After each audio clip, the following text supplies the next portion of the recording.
வணக்கம். சிலோன் தமிழ் எஃப்எம்மின் பிரதான செய்திகள். முதலில் தலைப்புச் செய்திகள். இசைப்பிரியாவின் படுகொலைக்கும் நீதி வேண்டும், முன்வைக்கப்பட்டுள்ள கோரிக்கை. சட்டம் அதிபருக்கு அரசாங்கத்தால் அழுத்தம், உதய கம்மன்பில சாடல். அர்ச்சுனாவை கடுமையாக தாக்கி பேசிய ஸ்ரீதரன் எம்பி. புலம்பெயர் தமிழ் மக்களை தகாத வார்த்தைகளால் பேசிய அர்ச்சுனா எழுந்துள்ள கடும் கண்டனங்கள். மாற்றுக்காணி என்ற பேச்சுக்கே இடமில்லை. எதிர்வரும் 12ஆம் தேதி தையிட்டியில் போராட்டம். கொடூரமாக கொலை செய்யப்பட்ட பெண் முன்னாள் ராணுவ சிப்பாய் கைது. அனுர அரசுக்கு மீண்டும் ஒரு சவால், எச்சரிக்கும் கல்வித்துறை.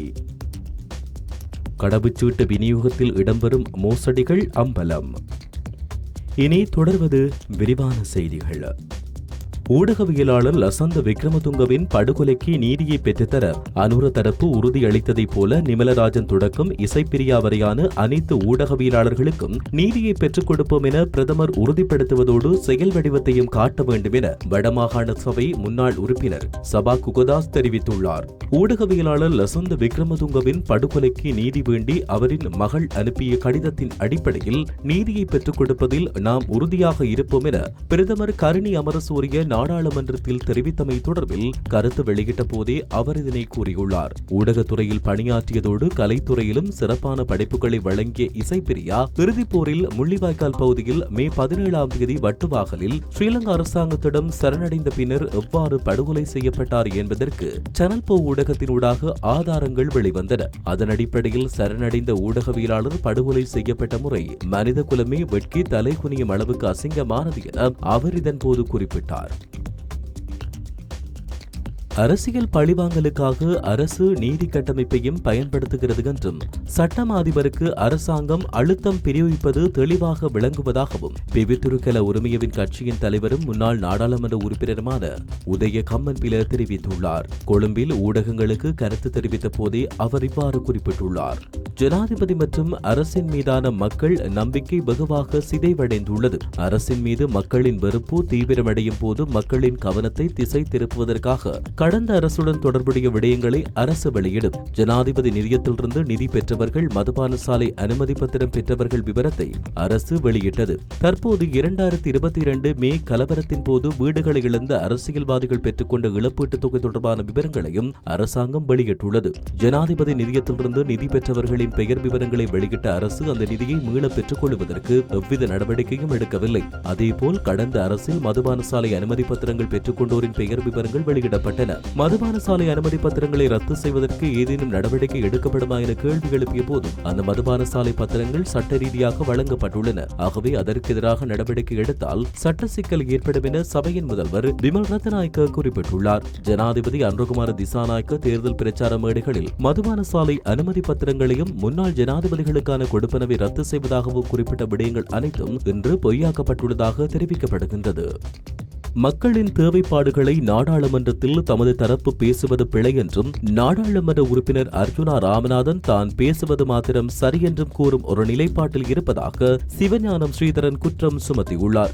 யாழ் மாவட்ட ஒருங்கிணைப்பு குழு கூட்டத்தில் தையிட்டி விகாரை விவகாரம் தொடர்பில் அர்ச்சுனா ராமநாதன் கூறிய விடயங்களை மேற்கோள் காட்டி ஊடகவியலாளர்களால் எழுப்பப்பட்ட கேள்விக்கு பதில் வழங்கும் போதே அவர் இதனை கூறியுள்ளார். இது தொடர்பில் யாழில் கருத்து தெரிவித்த அவர் தையிட்டி விகாரையை பற்றியோ வெடுக்குநாரி மலை பிரச்சனை பற்றியோ தமது தரப்பு பேசக்கூடாது என மக்கள் தெரிவிக்கவில்லை. மக்களின் பிரதிநிதிகள் என்கின்ற அடிப்படையில் இவற்றை நாங்கள் பேசியாக வேண்டும். நாங்கள் பிழை என்றால் மக்கள் அதற்கான தீர்ப்பை வழங்கட்டும் என அவர் இதன்போது தெரிவித்தார். நாடாளுமன்ற உறுப்பினர் ராமநாதன் அர்ச்சுனா புலம்பெயர்ந்த தமிழ் மக்கள் குறித்து வெளியிட்ட கருத்துக்கு வடமராட்சி வடக்கு கடற்றொழிலாளர் சமாச உபதலைவர் நாகராசா வர்ணகுலசிங்கம் கடும் கண்டனம் வெளியிட்டுள்ளார்.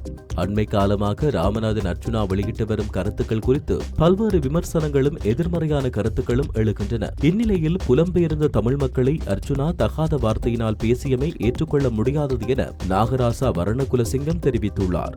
அதை உணராமல் தேவையற்ற வசனங்களை நீங்கள் பாவிக்க வேண்டாம். தமிழ் மக்கள் மக்களின் பிரச்சனைகள் எவ்வளவோ இருக்கிறது, அதை பற்றி பேசுங்கள். மக்களுக்கு தேவையானவற்றை பற்றி உரையாடுங்கள். நீங்கள் ஒரு சரியான நாடாளுமன்ற உறுப்பினராக இருந்தால் காணாமல் போன தமிழ் மக்கள் குறித்து கேள்வி எழுப்புங்கள் என அவர் இதன்போது குறிப்பிட்டுள்ளார். பூர்வீக நிலத்தின் உரிமையாளர்களாகிய நாம் உரிமங்களுடன் இருக்கையில் பீகாரை நிர்மாணிக்கப்பட்ட நிலப்பரப்பும் அதை அண்டிய மக்களின் காணி நிலங்களும் பீகாரைக்குரியதென்று கூறுவதை ஏற்க முடியாது என தையிட்டி காணி உரிமையாளர்கள் சுட்டிக்காட்டுகின்றனர். இந்நிலையில் தையிட்டி காணி உரிமையாளர்கள் இதற்கு எதிர்ப்பு தெரிவித்து எதிர்வரும் பௌர்ணமி தினத்தன்று போராட்டம் ஒன்றை முன்னெடுக்க உள்ளதாக தெரிவிக்கப்படுகிறது.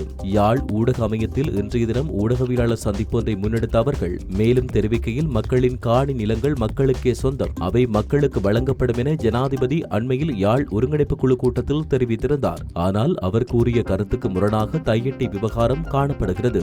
அகில இலங்கை பௌத்த மகாசபை ஒருபடி மேல் சென்று விகாரை கட்டப்பட்ட காணி நிலம் மட்டுமல்ல, அயலில் உள்ள காணி நிலங்களும் சுவீகரிக்கப்படும் என விருமாப்புடன் கூறியுள்ளது. அதே நேரம் தேர்தல் காலங்களில் தேசிய மக்கள் சக்தி இன்றைய நாடாளுமன்ற உறுப்பினர்களின் மூவரும் எம்முடன் இந்த விடயம் தொடர்பில் பேசி, கடந்த கால யாழ்ப்பாண நாடாளுமன்ற உறுப்பினர்கள் போன்றல்லாமல் கடந்த அரசுகள் போல் இல்லாமல் தாம் ஆட்சிக்கு வந்தால் இந்த விடயம் தீர்க்கப்படும் என எமக்கு வாக்குறுதி வழங்கியிருந்தனர். ஆனால் இம்மூன்று பேரும் இப்போது பொம்மைகள் போல பேசாமல் இருக்கிறார்கள் என்றும் அவர் சுட்டிக்காட்டியுள்ளார். கொழும்பு ராகம பகுதியில் உள்ள வீடொன்றில் 76 வயதுடைய பெண்ணொருவரை கொடூரமாக கொலை செய்த குற்றச்சாட்டில் முன்னாள் ராணுவ சிப்பாய் ஒருவர் கைது செய்யப்பட்டுள்ளார். குறித்த நபர் இன்றைய தினம் கைது செய்யப்பட்டதாக ராகம போலீசார் தெரிவித்துள்ளனர். இவர் ராகம தலகொல்ல பிரதேசத்தில் வசிக்கும் முன்னாள் ராணுவ சிப்பாய் என தெரிவிக்கப்படுகின்றது. கல்வி சேவையில் அதிபர்கள், ஆசிரியர்கள், ஆசிரிய ஆலோசகர்கள் எதிர்நோக்கும் பிரச்சினை தொடர்பில் ஆசிரியர் அதிபர் தொழிற்சங்க ஒன்றியத்துக்கும் கல்வி அமைச்சுக்கும் இடையே பேச்சுவார்த்தை ஒன்று நேற்று இடம்பெற்றது. இலங்கையின் பாடசாலை கல்வித்துறையில் 1 லட்சத்துக்கும் மேற்பட்ட ஆசிரியர்களுக்கு பதவி உயர்வு வழங்கப்படாமல் உள்ளது. இந்நிலையில் கல்வி அமைச்சும் பொதுச்சேவை ஆணைக்குழுவும் ஒன்றிணைந்து தீர்மானம் ஒன்று மேற்கொண்டுள்ளதோடு குறிப்பாக வரவு செலவு திட்டத்தில் இதற்கான தீர்வு முன்வைக்கப்படும் என குறிப்பிடப்பட்டுள்ளது. மேலும் ஆசிரியர் பற்றாக்குறை, ஆசிரியர் இடமாற்றம் தொடர்பில் சுற்றறிக்கை வெளியிடப்பட்டு அதற்கான தீர்வு நடைமுறையில் முன்வைக்கப்பட வேண்டும் என இலங்கை ஆசிரியர் சங்கத்தின் செயலாளர் ஜோசப் ஸ்டாலின் எச்சரிக்கை விடுத்துள்ளார். இலங்கையில் புதிதாக கடவுச்சீட்டு பெறுவது மற்றும் புதுப்பித்துக் கொள்வது என்பது பெரும் சவாலான ஒன்றாக மாறியுள்ளது. இந்நிலையில் நீண்ட வரிசைகளில் காத்திருக்கும் மக்கள் தற்பொழுது மாதக்கணக்கில் காத்திருந்து அதனை பெற வேண்டிய நிலை ஏற்பட்டுள்ளது. கடவுச்சீட்டு பிரச்சினைக்கு 2 மாதங்களுக்குள் தீர்வு வழங்க அரசாங்கம் முயற்சி செய்து வருகிறது. இந்நிலையில் பெருந்தொகை பணத்தை லஞ்சமாக கொடுத்து அதை பெற்றுக்கொள்ள வசதியான பலர் முயற்சி செய்து வருவதாக குற்றச்சாட்டுகள் எழுந்துள்ளன. நாட்டின் பிரபலமான பலர் லட்சக்கணக்கில் பணத்தை அன்பளிப்பாக கொடுத்து தமது கடவுச்சீட்டுகளை உடனடியாக பெற்றுக் கொள்வதாக பலரும் குற்றம் சாட்டி வருகின்றனர். இத்துடன் சிலோன் தமிழின் இன்றைய பிரதான செய்திகள் நிறைவடைகின்றன. தொடர்ந்தும் செய்திகளை உடனுக்குடன் அறிந்து கொள்ள சிலோன் தமிழ் FM-ஓடு இணைந்திருங்கள். வணக்கம்.